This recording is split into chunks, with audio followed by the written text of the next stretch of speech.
আসসালামু আলাইকুম। আজকে বেশ কয়েকটা দিন ধরে একটা নিউজ দেখলাম যে নরসিংদীর স্টেশনে একজন বৃদ্ধা মহিলা, নাম ববি বেগম, উনি বাক প্রতিবন্ধী।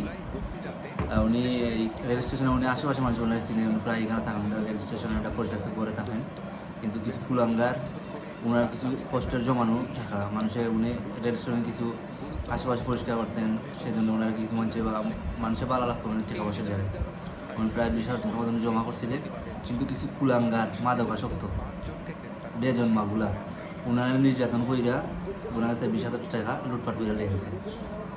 অবশ্য ওরা ফালায় থাকতে পারছে না, র্যাবে অবশ্য ওদেরকে ওদেরকে আটক করছে। ব্রাহ্মণবাড়ি এবং বিভিন্ন এলাকা থেকে ধরছে, ওদেরকে ধরার পরে আটক করছে। আমি সরকারের কাছে আবেদন জানাই যে ভিডিওটা আপনার সাইটেই দেখলাম, এসব কুলাঙ্গারদের ফাঁসির আগ পর্যন্ত এদের লাশ যেন বার হয় জেল থেকে, এইরকম একটা। কারণ দেশের মানুষের সরকার যে দেশের যে আইন, এই আইনের প্রতি একটু কেউ বিশ্বাস নাই, যে কোনো সরকার হবে কেউ এটা বিশ্বাস নাই এই দেশের আইনের প্রতি। কারণ এই যে অপরাধীগুলো এরা এক সপ্তাহ থাকতো না, এরা বের হয়ে দেখবে, তাইলে এদের আটক করে কী লাভ? এদেরকে একটা দৃষ্টান্তমূলক এরা শাস্তি দরকার।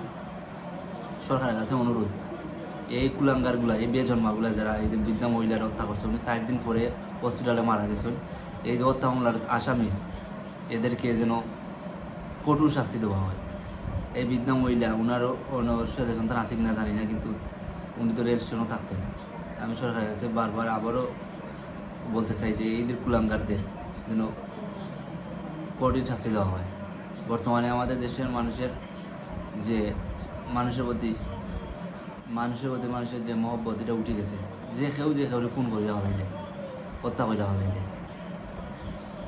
এই ঘটনা শোনার পরে খুবই কষ্ট লাগে। সরকারের কাছে আবেদন যে এই কুলাঙ্গারদের যেন কঠিন শাস্তি দেওয়া হয়। মানুষে এই যে বৃদ্ধা মহিলার হত্যা করলো, এই যে মাদকাসক্ত, এই যে বেজন্মাগুলা, এদের কঠিন শাস্তি হওয়া জরুরি।